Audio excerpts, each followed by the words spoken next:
A lot of people focus on the gap between where they are versus where they want to be, instead of focusing on the gains they've had between where they are today versus where they've come from. And as achievers, we often focus on the gap. I've had to learn how to focus on the gain. And it's okay to still hold yourself for higher standards for what you want for the future, but let's measure backwards in terms of our success, not what we have yet to accomplish. Hey, it's Rocky. Welcome to Richer Soul. Today's guest is Geoff Woods to chat about how AI is a game changer.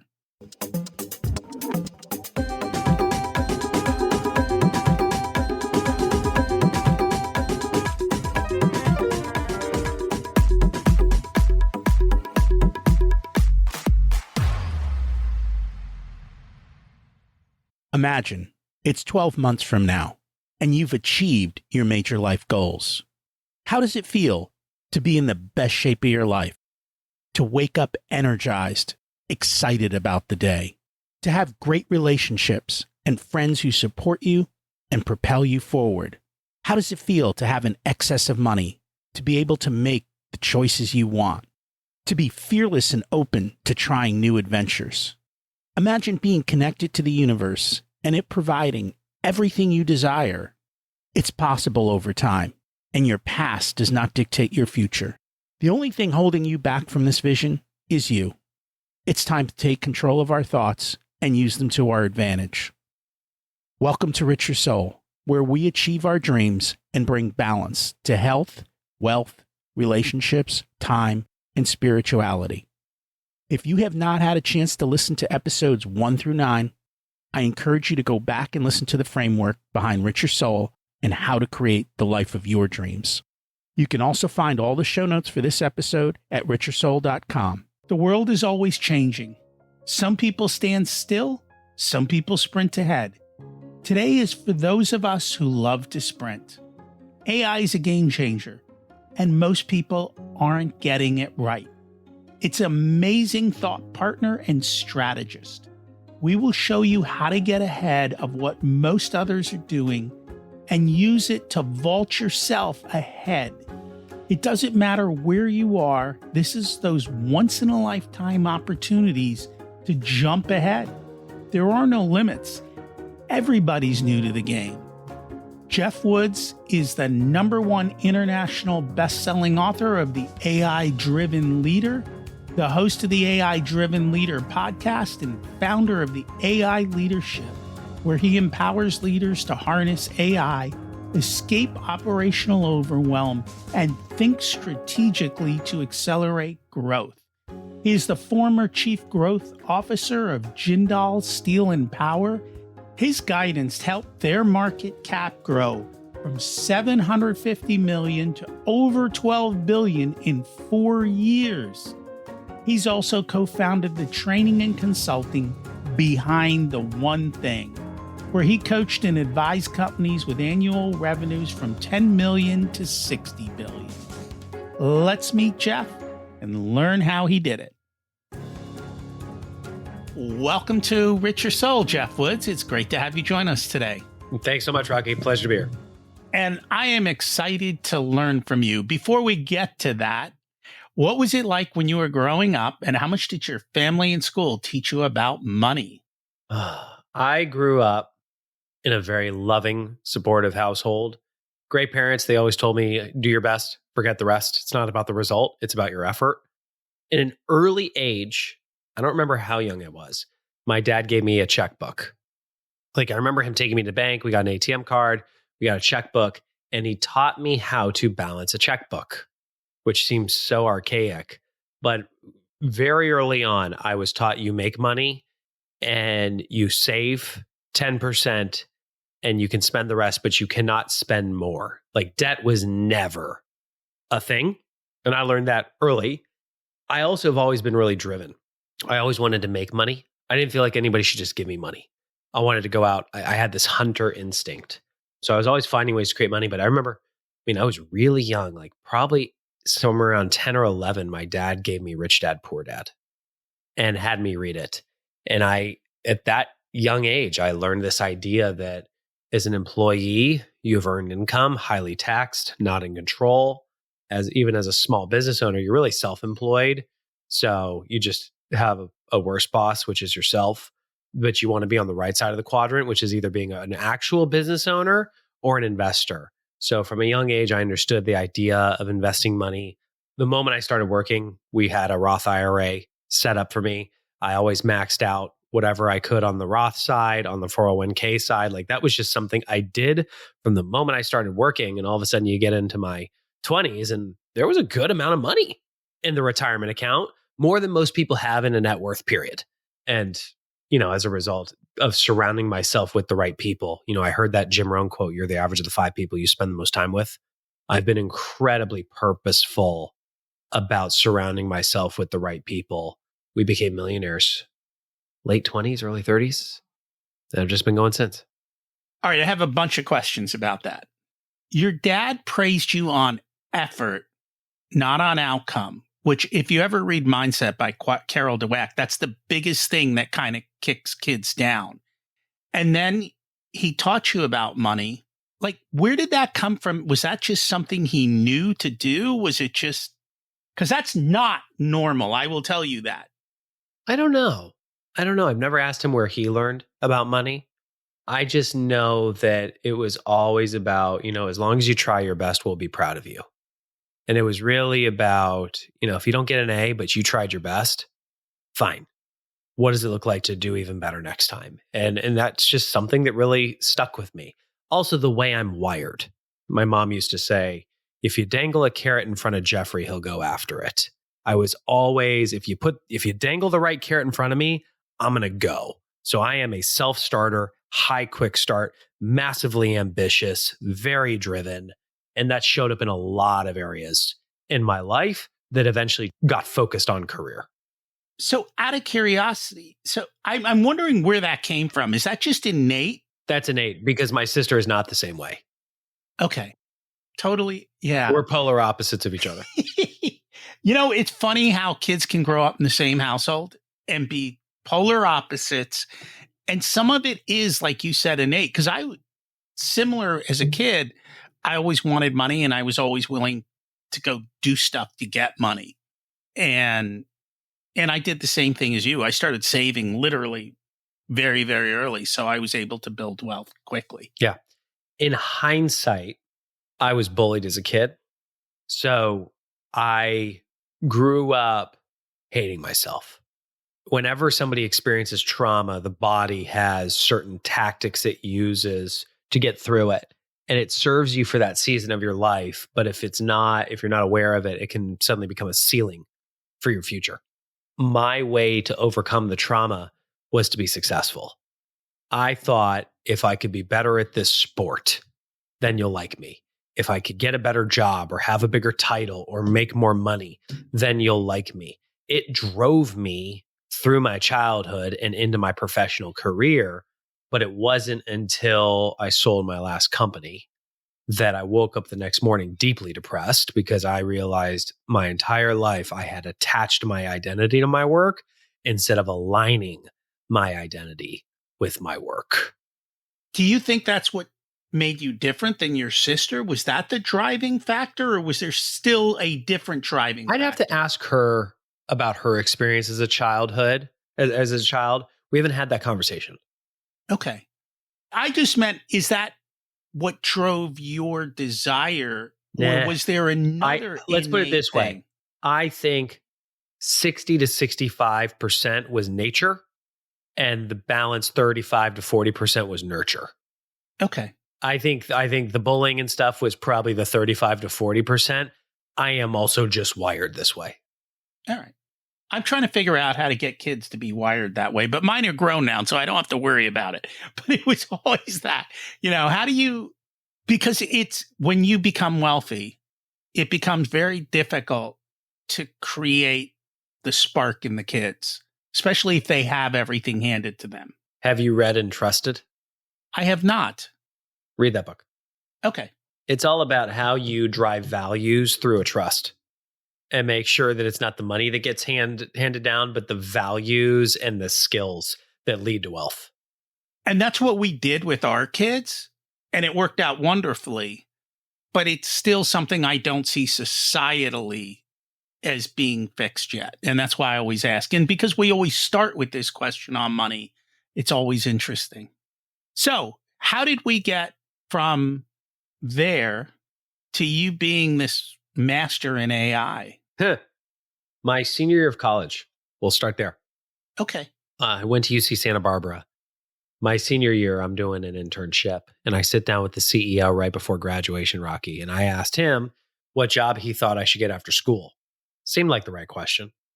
He leans in and he goes, Geoff, you're asking the wrong question. First time in my life that I realized the power of asking the right questions. And he said, you should be asking, what are the skills I can master that are so valuable, they'll serve you no matter where you go. Then go find jobs that'll help you build those skills. Best career advice I've ever had. Based on my personality, he said, you need to go into sales, go work for Xerox or IBM. They got the best sales training in the world. Went to work for Xerox, quickly figured out nobody likes their copier rep.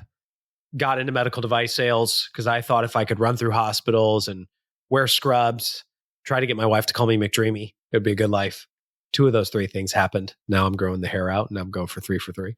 But eventually, I knew I was meant for more. I wanted to be a business owner. I wanted to make a big impact in the world. I ended up partnering with Gary Keller and Jay Papasan, who wrote The One Thing, which is that book that's on your shelf right now. Gary, for those of you who don't know who those guys are, Gary was the co-founder of Keller Williams. Gary Keller Williams. He's a multi-billionaire, and it's the largest real estate company in the world. His co-author, Jay, writes all the books with Gary. When the book took off, they wanted to turn it into a company, but Gary's one thing is KW. Jay's one thing is writing books with Gary. They needed somebody whose one thing was the one thing. That became me. So a lot of what I did was going into companies from growth to Fortune 500, facilitating offsites, and I really had to master the power of asking the right questions. So, there's a company that delivers all your packages. I used to lead strategic planning for them, took them from a 21-page business plan down to 1. Now, I know nothing about logistics, but I knew how to ask the right questions to smart leaders to get them to cut, from 21 pages of things that they wanted 500,000 people to execute and compress it down to 1 focused page. This became a superpower of mine. And by 2022, I sold my stake in The One Thing back to Gary and Jay, had a 2-year non-compete, had to do something. And so I found myself asking, what are the next series of skills I would like to develop and master? And that's when I was like, I've never been an executive of a large company. And one of my clients is a big steel company out of India called Jindal Steel. I had been the coach to the chairman and to his whole exec team. He found out I left. He said, will you come in-house? And I said, maybe. What's the job? And he said, you tell me. So literally blank canvas. This is a giant company, 100,000 people, global operations. And I saw an opportunity to step in as a global chief growth officer because it was going to require me to learn new skills around strategy, execution, people, and technology. Strategy was about making sure every operating company was really clear on the competitive advantage they were building. Execution was making sure every opco had a focused strategic plan. People, purpose of people in a company is to achieve the goals. The goals change every year, Rocky, but the job descriptions do not, which means you have an inherent lack of alignment across your entire workforce.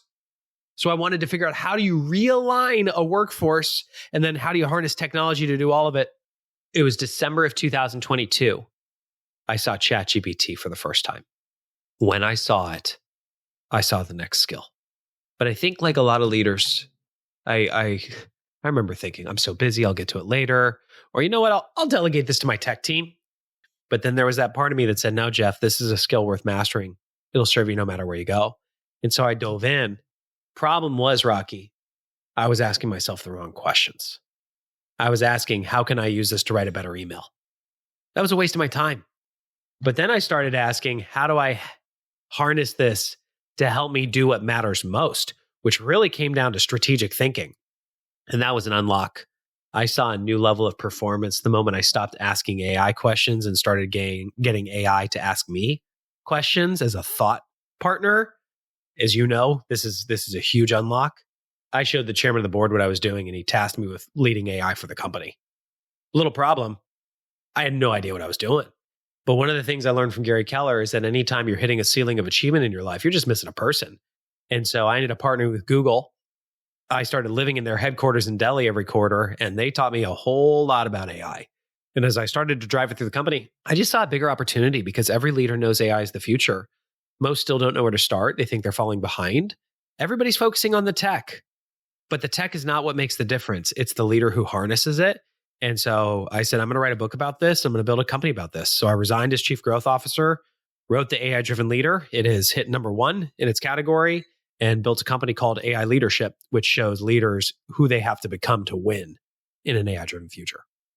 I was going to ask you what inspired you to write the book, but I think you answered that question. Yeah. Well, you ever had things happen in your life, Rocky, where you feel like everything conspired to prepare you for that exact moment? That happened during COVID because I was already virtual. Like my entire business was designed to be virtual, yet the rest of the world wasn't necessarily virtual. And I already had high def cameras, great audio, and I knew how to be on Zoom, which when COVID hit, no one knew how to be on Zoom. And so I felt like for the first time in my life, everything I had done had prepared me for the moment to kind of lead forward through that. And so I literally pivoted in 24 hours. Everything around me shut down and the internet opened up virtually. And in 24 hours, my calendar emptied and refilled. Yeah.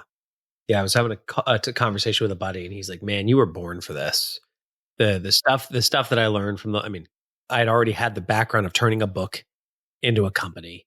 I had already been an exec of a big company. And by the way, the market cap while I was with Jindal went from 750 million to 12 billion. Wow.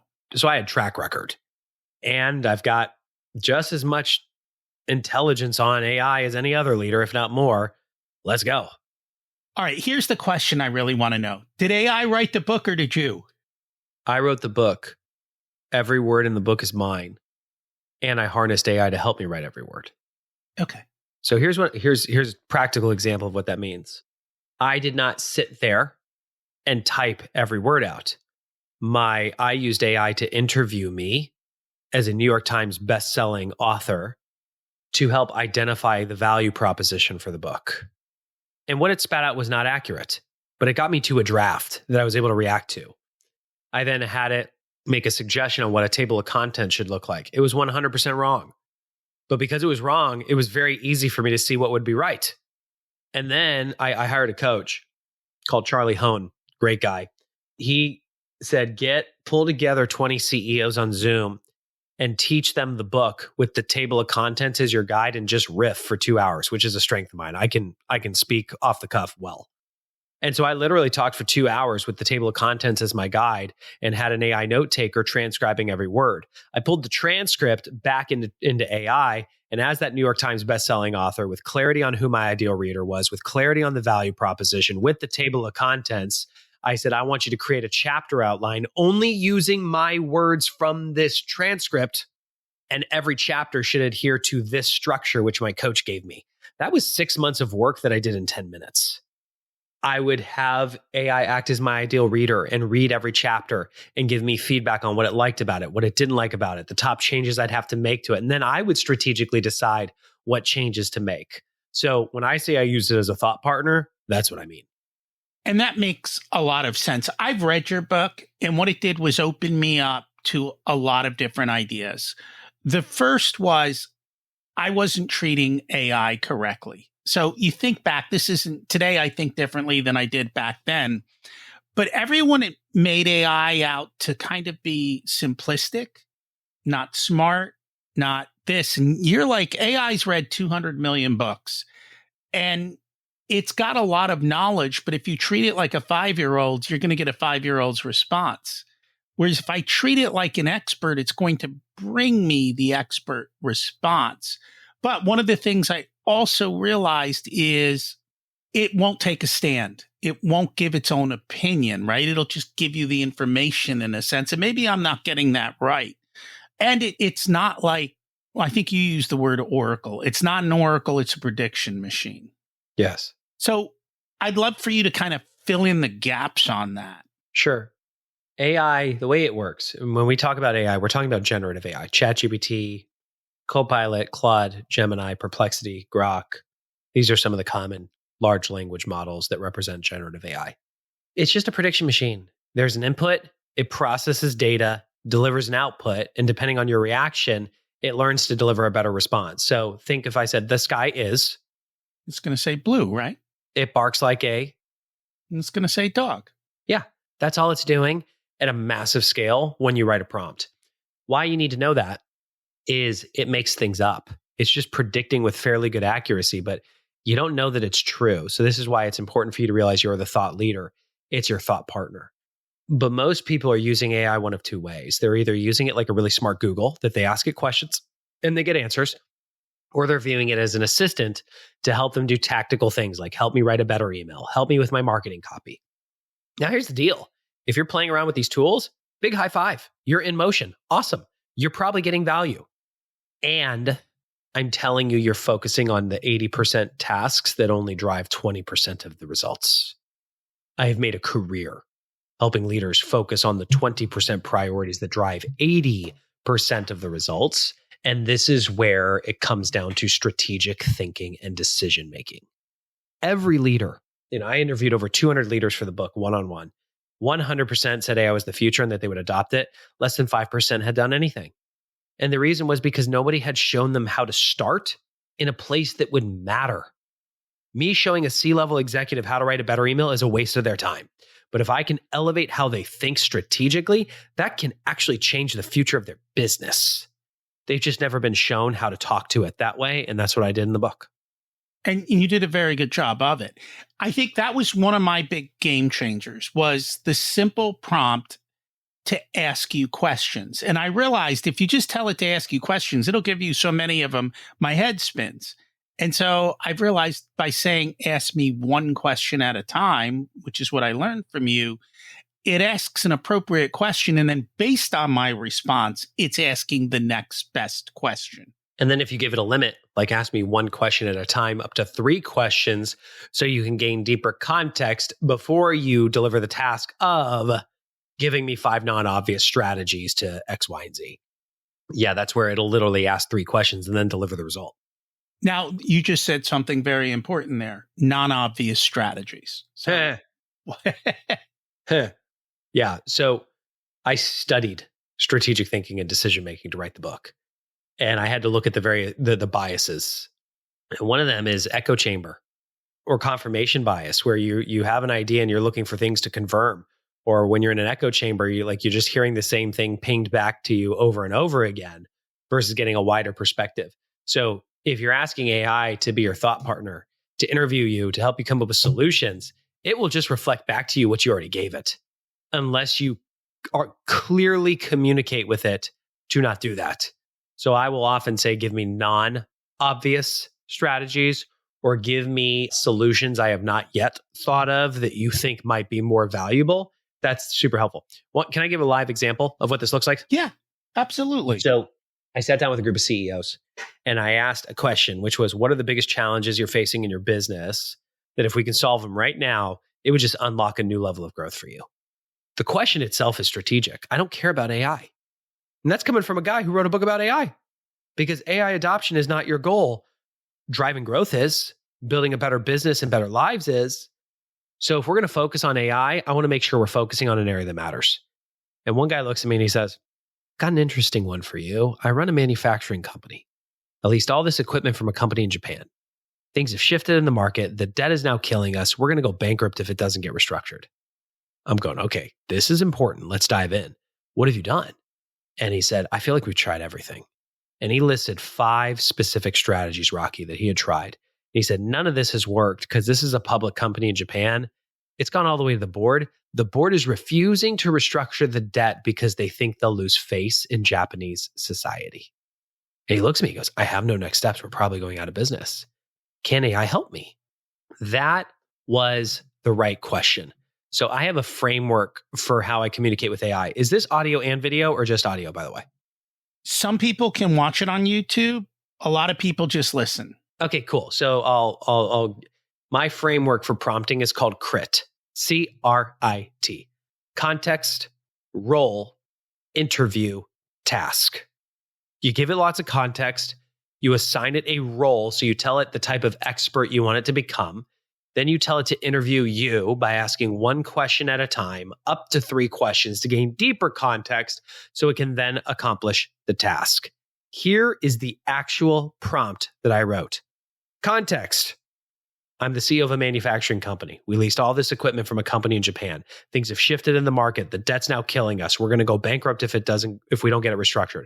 I feel like we've tried everything. And I listed all 5 strategies. None of this has worked because this is a public company in Japan. It's gone all the way to the board. They're refusing to restructure the debt because they think they'll lose face in Japanese society. I have no next steps, and I think we're going out of business. That was the context section, which some people listening to this are going, what? You could say that? Yeah, that was 1/4 of the prompt. Roll. Your role is to act as an investment banker with deep expertise in restructuring debt. Interview me. Ask me 1 question at a time, up to 3 questions to gain deeper context. Then your task is to generate 5 non-obvious strategies I could deploy to get the board to restructure the debt. I have a question. You didn't necessarily tell it. I mean, you told it Japan in the beginning, but as the expert, what I want to also say, Japanese culture. So in hindsight, I would have said you're an investment banker with deep expertise in restructuring debt and Japanese culture. I'm telling you the prompt I actually wrote. Oh, okay. Yeah, you're right. That would have been better. But here's the crazy thing. The question it asked was, do you have any relationships with any other influential executives in Japan that the board would respect? I looked at the CEO and he goes, oh my gosh, I would have never asked it. In that moment, I realized even the way I wrote the prompt, it picked up because I said Japan. It automatically researched 2,000 years of Japanese culture to answer that question. Blew my mind. He goes, I actually do have those relationships. And then it asked 2 more questions like that were like very inside baseball on how he had navigated Japanese culture and society. And it came back and it said, here's your 5 non-obvious strategies. Number 1 on the list, it called the Saving Face Consortium. It said, you have enough relationships with the right people in Japan. Just approach them to acquire your debt. Give them really favorable terms. Your debt will get restructured. The board will save face. And I look at him, his whole body language is shifted, and he's actually holding back tears. Rocky, you ever had one of those moments in your life where you were so stressed you couldn't sleep? Oh, yeah. Yeah. I get it. He literally looked at the people in the room and said, I haven't slept in 90 days.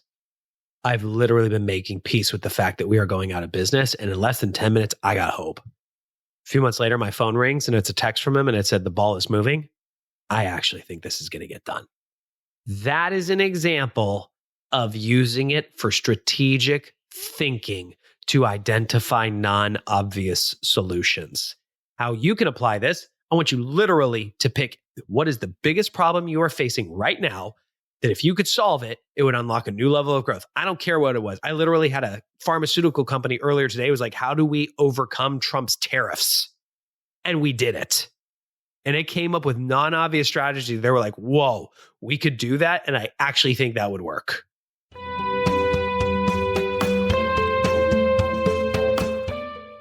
This episode of Richer Soul is sponsored by the Profit Answer Man podcast. If you're a business owner who wants to scale and grow, increase profits, or want to have strategic conversations around your financials, then check out the podcast. You'll learn how to work less, increase cash flow, increase profits, and build reserves to help you weather storms. It's built on the Profit First methodology of pay yourself first. The Profit Answer Man podcast is a must listen to for every small business owner and anyone who wants to help them survive and thrive. Check it out on your favorite listening platform.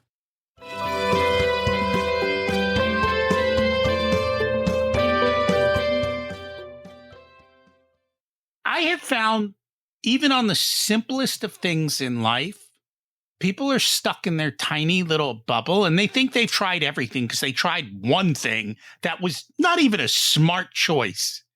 And so I find this being kind of that brain opener, that idea opener to get you out of your bubble. Yeah, I have this. There's an image in the book It says it's tough to read the label when you're inside the box. And every single one of us is in our own box. It's our perspective. And if you really study strategic thinking and decision making, you realize how much of this hinges on you recognizing that your perspective is limited. And the greater you can enhance your perspective, the greater the opposing ideas and options you can have access to, the better the decisions you're going to make. Can I give you a cool example? You can. So you and I were talking offline. I mentioned that the core of my business is something called the AI-Driven Leadership Collective, which is an executive network for AI-driven leaders. It's gotten way more traction than I thought it would early on. And we had our first offsite in January this year. And I walked out of there going, oh crap, like amazing. And oh crap, our entire business model is going to break this year because we're going to scale faster than I thought would be possible. So I knew I had to come up with a new business model. I also know that me sitting down and just trying to figure it out on my own is choosing to play at a disadvantage. I need to harness AI here. So I went to my AI board. I have built a personal board where I trained it on my 10-year vision for my company. It has my business plan for this year. It knows my strengths and weaknesses as a CEO. And I had it identify the top skills I would want to attract to a board if I were to assemble one. And then I had it research famous people that exemplified those skills. And I built personality profiles for every one of them. So for example, Steve Jobs is on my board for vision and product design, but he's not allowed to give me any advice on being a husband, a father, or a leader. I'm 100% serious. Warren Buffett is on my board for long-term planning and risk mitigation. You'll like this one. I would give him the same concept. Yeah. My future self, 30 years in the future, is on my board so I can have conversations with the man I want to become today. I went to my AI board context role interview task. I gave it all the context on what's happening in the business and what I was seeing. Role, engage whoever you want on the board that you think is most appropriate. Interview me, ask me one question at a time, up to 5 questions to gain deeper context. Your task is to generate 100 alternative business models you think would scale to hit my 10-year vision with less effort than I'm applying today. From the 100, which it literally created in seconds. I physically could not have done that in my lifetime. It did it in seconds. I didn't read any of them. I said, now be the board. These got presented to you. Ask me 5 more questions one at a time. And then I want you to compress the top 100 to the top 10, ranked in order of recommendation, and explain why. I did all of this, Rocky, while I was driving in my car because I had it on voice mode and I was actually talking to it instead of typing with my fingers. By the time I pulled into my driveway, I had a new business model. I love it, and I'm going to use it. I'm in Goldman Sachs 10,000 small business program. And so we've got to come up with a growth plan. And there's parts of it that I'm really struggling with because they don't fit me. And so this is a perfect way for me to kind of go through and figure out what the future looks like based on my values and my desires and how I want it to look. Dude, it's phenomenal for that. And then once you come up with the plan, flip it and have it act as an aggressive, growth-minded board member to interview you, ask you one question at a time, up to 5 questions to gain deeper context. And then the task is to highlight every single place that your business plan is insufficient to deliver the results and what you can do in the next 30 days to plug the gap. I love it. Yeah, I mean, so here's the real problem. And this is where everyone's freaking out. They think it's going to replace them. They're wrong. They're wrong.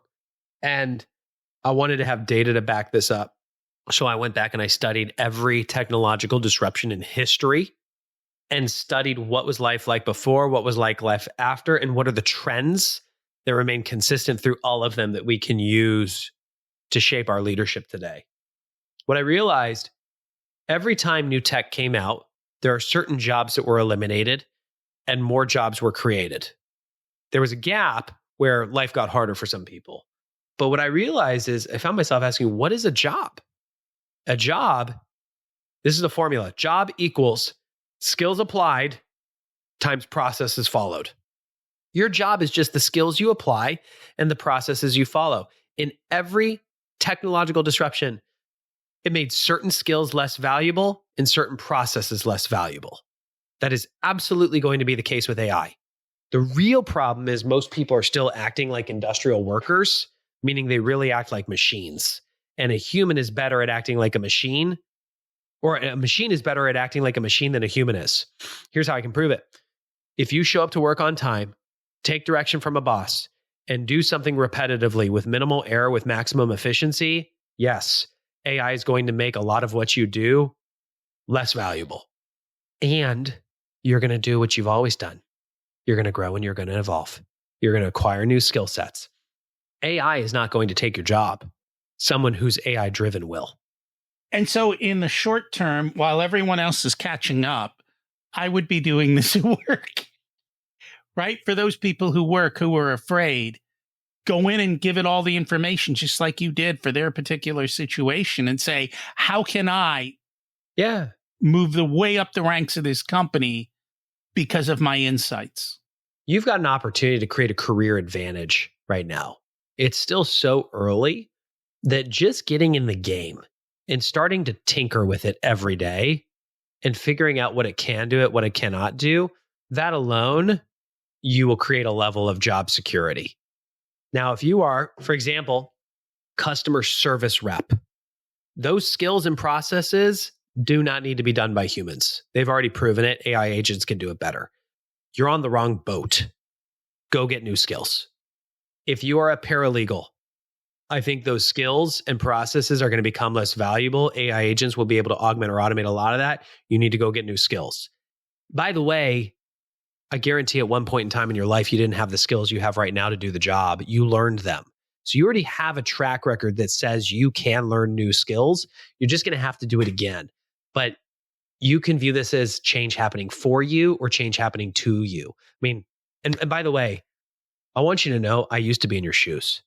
I used to have fear and anxiety around this because I looked at the last decade of my life. I made all my money by being the coach or the advisor. I got paid to ask the right questions. And I figured out pretty early on how to get AI to ask the same questions, if not better ones. That scared the crap out of me until I realized I read a book, 10x is easier than 2x. The high level is if you want to double the size of your company or double your income, you can keep doing 80% of what you currently do. Yeah, you got it on your desk. You can keep doing 80% of what you currently do and you only have to change 20%. You can double. But if you want to 10x your company or 10x your income, you have to stop doing 80% of what you currently do, double down on the core 20% and move the balance 80 to higher levels of capability. And so I looked at that and went, oh, maybe this technology is an opportunity for me to 10x. What if I let go of asking the questions? And what if I focused on my core skills that matter most?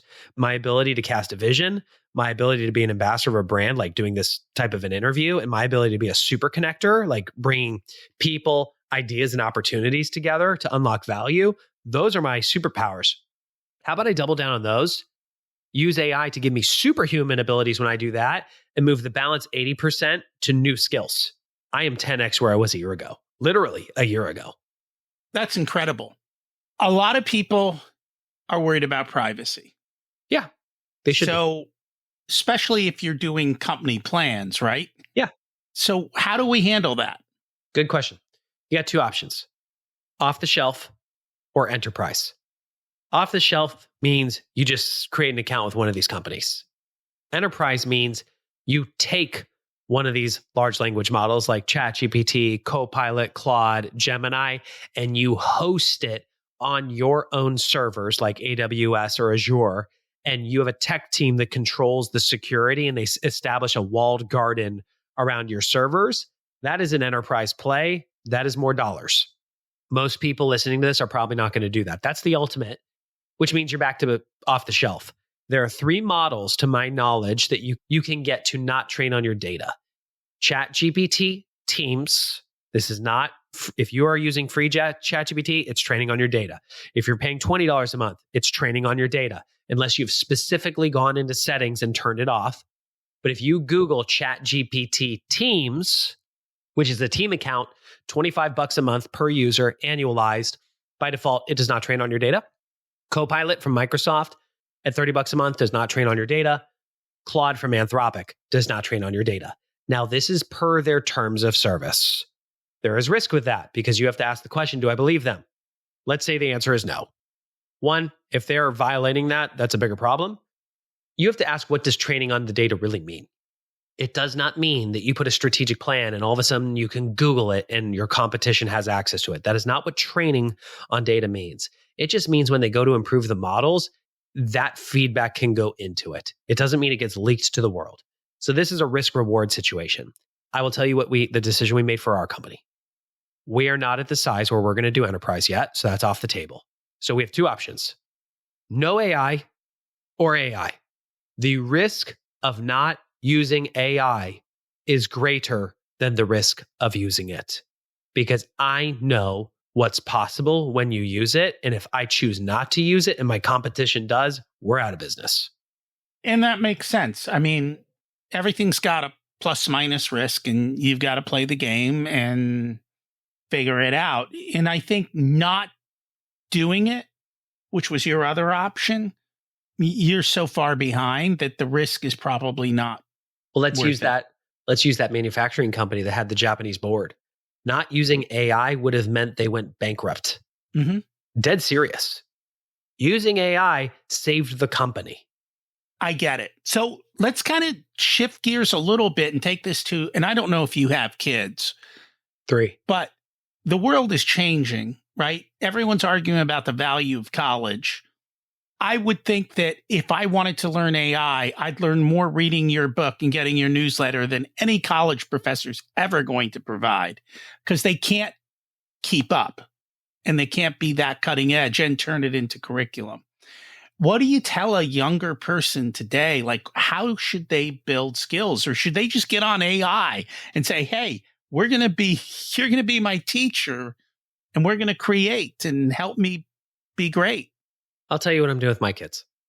So no higher endorsement than what I'm doing with my own offspring. Their ages 11, 9, and 3. I'm having this conversation with the 11 and 9-year-old. The 3-year-old, she's just cute. I get it. I have told them that they need to focus on mastering the skills that are so valuable. They'll serve them no matter where they go. And the skills that I believe that will be valuable in the future is the ability to think strategically, to problem solve, to communicate, to collaborate, and to create. When a homework assignment comes in, I ask them, or I even email the teachers and ask, what are the skills you're hoping they're going to learn doing this assignment? And I literally actually did this. My son got an homework essay. He had to pick somebody that was a hero. He thought was a hero and make an argument for why he was a hero. And he had to answer very specific questions with proper paragraph and sentence structure. And I emailed the teacher and I said, hey, got the assignment. We're going to complete it. I wanted to ask, what are the skills you're hoping that he will acquire doing this? Here's why I'm asking. I wrote a book about AI. He's going to use AI for this assignment. I was not asking permission. And I also want to make sure we honor the intent of the homework so that he still gains those skills. And she came back and she said, well, I want him to be able to think about who a hero is. I want him to be able to make an argument for why that person's a hero in his language. I want him to think through the answers to the questions and be able to put that answer in proper paragraph and sentence structure. I went, okay, great. Do I think all of that is valuable moving forward? I think most of it is. Do I think that knowing proper paragraph and sentence structure, would it be nice? Yeah, yes, important. But is it the 20% that's going to drive the 80%? No. AI is going to help with that. And so I asked Dean, who's a hero to you? And he said, the guy who invented YouTube. Great, why? And he made his argument. And I said, great, now let's research him. And I showed him how to use Perplexity, which is an AI model for research. I showed him how to write the prompt. It gave lots of answers, including sources. I showed him how to fact check the sources to make sure that what Perplexity gave him was fact and not a hallucination. I then showed him how to write the prompt to get AI to interview him to ask him one question at a time, to gain his thoughts on the answers to those other questions, and based on that to accomplish the task of generating the initial draft of the paper. I then showed him how to go over every sentence and make sure it was his words and not AI's, and how to rewrite it in a way that it was actually his language and not something AI created. That, I believe, is the skill. He learned how to be the thought leader. It is. So the NEA, and I don't know how long they're going to survive in today's political environment, comes up with 4 C's: critical thinking, communication, collaboration, and creativity. The one thing they say is we don't know how to teach this. We've got no idea how to make this actually work in a classroom, Well, do and you know how why? to get those skills across. Do you know why? Because in 1902, John D. Rockefeller started the General Education Board, and over 20 years gave it $100 million with one goal: to reshape the public education system. Because before that time, you have factories booming everywhere, and the kids coming out of schools didn't have the skills required to win in an industrial world. And so he wanted to shift the curriculum to teach kids how to win in an industrial world, which meant he actually went on record as saying, we don't need a nation of thinkers, we need a nation of workers. And it worked for that time. But the problem is we stopped acting like humans and started acting like machines. Show up to work on time, do a repetitive task with minimal error with maximum efficiency. That's a machine. AI is going to augment or automate that type of behavior, which is going to return us to what makes us us. And we're going to have to learn how to start acting like humans. My kids were classically educated, which is how they educated kids before the school system came about. And it is literally how to think critically. They actually are taught properly how to do sentence structure. And when you want to learn what Plato said or what happened in Greece, you actually go back to source documents, not what somebody said about something. You have to learn how to go back to that. And then you have to learn how to create an argument using proper structure and rules. There's rules to all these things, just like there's rules to AI. And so understand the rules and you can do a good job. Yes. So we're going there little by little. And let me simplify this. So if I wanted to simplify this, what do we tell our kids? We tell our kids that we don't know what the future is going to look like. We tell our kids that we don't know what the jobs are going to look like in the future. But what we do know is that AI is going to be a part of it. So I want my kids playing with it. I want to teach them how to communicate with it, like CRIT, context, role, interview, task. I want them to be aware of the risks of using AI. AI has biases because it's been trained on the internet. And this is a shocker to some people, not everything that's on the internet is true. And AI hallucinates. It makes things up. AI is also learning you. It's going to learn to be more empathetic than probably your friends. You got to know the difference between a relationship with a human versus a relationship with a machine. How do you stay in the driver's seat as the thought leader, view AI as a thought partner, but you always apply your judgment? And if you copy and paste, you're submitting it as yours, which means you're putting your name on it, which means you better understand it. These are the conversations that we need to have with our kids. And then ask them, what do they think are the skills that are going to matter? I think so much of this tactical, manual, repetitive stuff is going to go away. And it's going to be more about the relationships. It's going to be about empathy. It's going to be about communication and collaboration. And let's make sure that we're focusing on that moving forward. And I agree with you. Actually, what I have found is it's a great spiritual partner. I took the Gospel of Thomas, which is it's about 115 sayings of Jesus, which are all 2 or 3 lines. And we had a conversation, and I wanted to download the conversation. So our 12 or 14 pages of what he said turned into 950-page conversation between us to help me figure out how do I implement this into my life and start bringing that, which took me down rabbit holes of I'm struggling with this. How do I apply it into that situation? And and now it knows me. And so now when we have conversations, I can go, hey, this is what I'm thinking. And here are the things. By the way, what am I missing knowing what you know about me? And it just, bam, hammers me. And I'm like, damn, you're right. I got to work on that. And it's like, you're getting better. Here's a way to look at it. And every day it helps me get better. Yeah. And I think that's a game changer. You mentioned earlier the collective. What exactly is that? Who's it for? How's that work? Yeah, sure. So my fundamental belief is that If you're asking, how do I stay ahead with AI? You've already lost. Wrong question.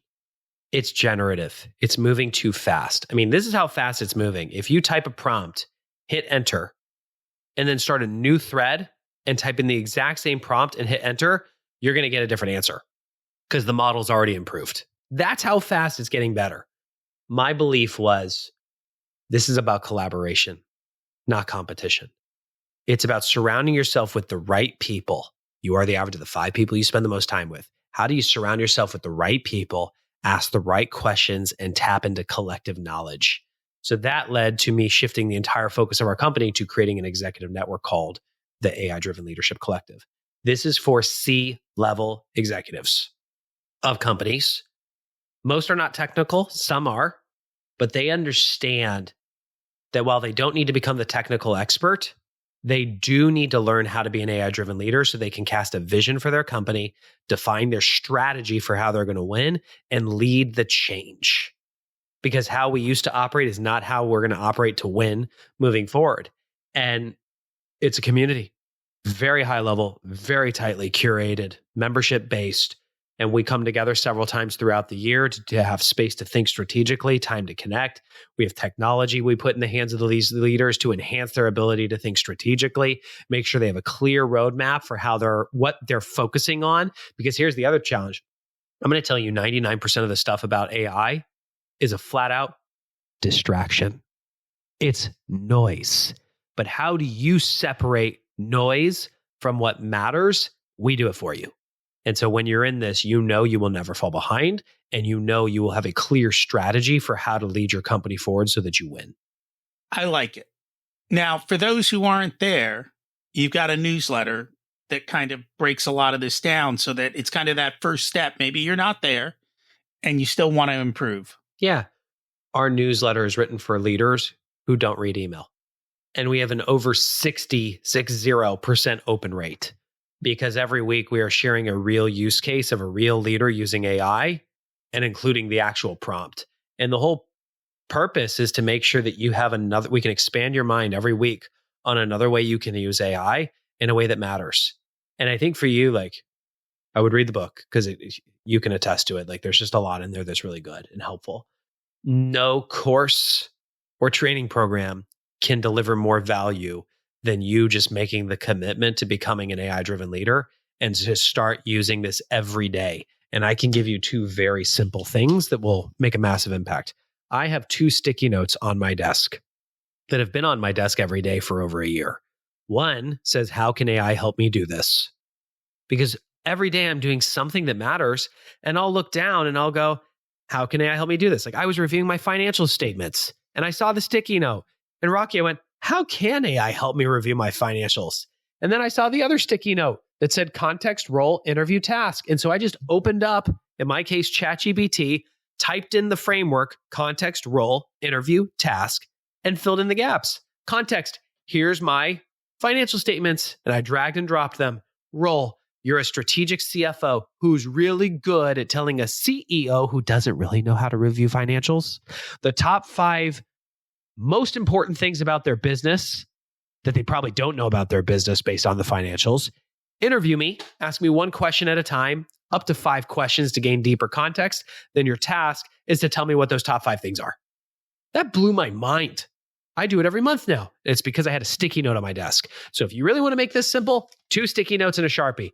1 sticky note says, how can AI help me do this? The other one, write context, role, interview, task. Stick them on your desk once a day, every day, for the next 30 days.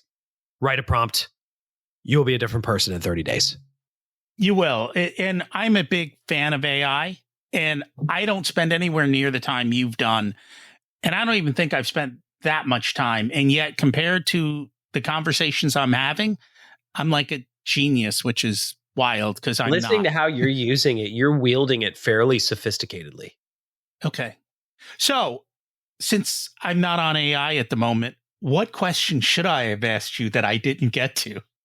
What is the one thing people are most likely to do that will undermine their success in the long term? And I guess they have to figure that out. Or do you have an answer for us? I'm giving you the question that you said you should have asked me that you didn't ask me. So you just asked me. Good job. Great question, Rocky. Great. Wow. Thank Great you. question. You are clearly very smart. Your mom is right. You are special. I think the biggest mistake, unfortunately, a lot of humans are lazy and they will allow AI to replace them when they could have held a standard and had it enhance them. And that standard is you staying in the driver's seat as the thought leader. I see a lot of people asking AI what they should do and just blindly following it with no judgment, or asking AI to draft the email and copying and paste with no editorial oversight. Those people, their strategic thinking, their creativity, their communication skills are all going to atrophy. For me, using AI is like going to the gym for my brain. One, it's made me far more flexible and elastic because I can go way wider now and I'm more expansive. But then I pull it all back in. And this is where the strength, the mental strength comes in, is I start thinking really critically about what do I believe? Why do I believe that way? Am I falling trapped to certain biases and assumptions or blind spots? Like I think so much deeper about my thinking now as a result of using AI. It has absolutely enhanced me. And it was funny. I was in a room of CEOs last week and I was just on a roll. And one point, one guy looked over to the other guy, goes, I feel like I'm watching Bradley Cooper in Limitless right now. And I was like, you know what? I kind of feel that way. I love it. And when you were saying that, it reminds me of the early days when we got the GPSs and people would drive their cars off the road because the GPS said turn right and they did it. And here we are again. Yeah, Darwin has a theory about those people. Darwin has a theory about those people. That is very, very true. So here's what I'll say. For those of you that are optimistic about AI, I applaud you. I love your mindset. Go, baby, go. You have a huge opportunity to gain because you've got a powerful mindset. For those of you that have some fear or apprehension about AI still, one, I want to empathize with you. I totally understand because I've been there too. Oftentimes we're fearful of what we don't understand. The worst thing you can do is resist using the technology at all. The smallest step you can take is just start using this once a day, every day. Have that sticky note that says, how can AI help me do this? Then use CRIT, contextual interview task, and just start playing with it for 30 days. You are going to become so much more comfortable of what this can do. And you're also going to become really comfortable because you're going to realize there's a lot this thing can't do. And that's where the lights are going to turn on. And you're going to realize there's no boogeyman in the dark. It was just like a mannequin or something. It was a stuffed animal. I think you have to get in the game and start getting educated. If you resist it, I do fear that you are choosing a worse future for yourself. And I concur with you.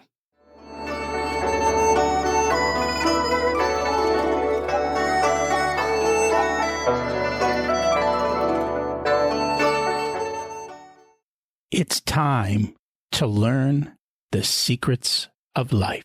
What's your secret to living an abundant life? Gratitude for what I have now. You know, it's interesting. You ever read The Gap and the Gain? I know the book well. Yeah. As a matter of fact, just this morning, I was thinking about that. Yeah, a lot of people focus on the gap between where they are versus where they want to be, instead of focusing on the gains they've had between where they are today versus where they've come from. And as achievers, we often focus on the gap. I've had to learn how to focus on the gain. And it's okay to still hold yourself for higher standards for what you want for the future, but let's measure backwards in terms of our success, not what we have yet to accomplish. And I very much concur. It's something I struggle with as well. What did you learn later in life that you wish you would have learned sooner? To love myself. You know, I mentioned I was bullied so early on. Like it wasn't until after I sold my stake in the one thing that I actually became consciously aware of how much I hated myself and how toxic my inner dialogue was. And I have been learning to love myself and also just knowing that everything's going to work out. It's all going to be okay. Life's going to throw its punches. And if you choose a positive mindset and ask, how is this happening for me, not to me, you can always find a silver lining.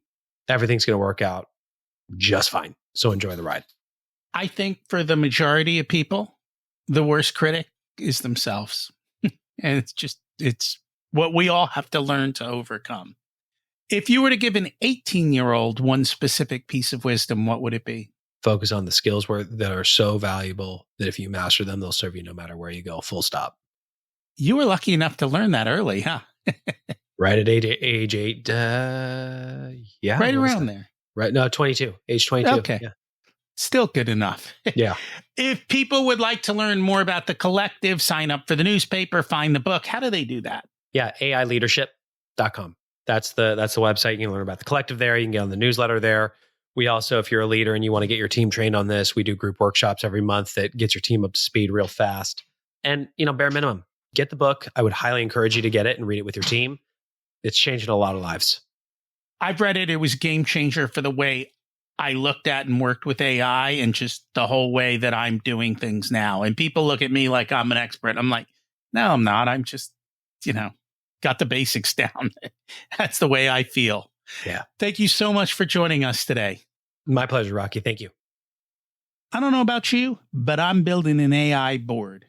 I already have a bunch of different custom chats, but I think I need this one to help me redesign my future business and life.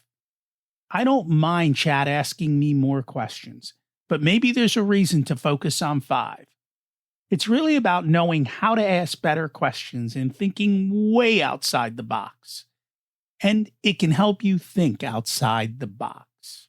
I'm going to be busy taking my game to the next level. What about you? Where can you apply this in your life? Who do you know who needs to know this? Share the episode with them. Next week, we're going to talk about brain health and the power of neurofeedback with Melissa Hergert. Thanks for listening. Have an abundant week.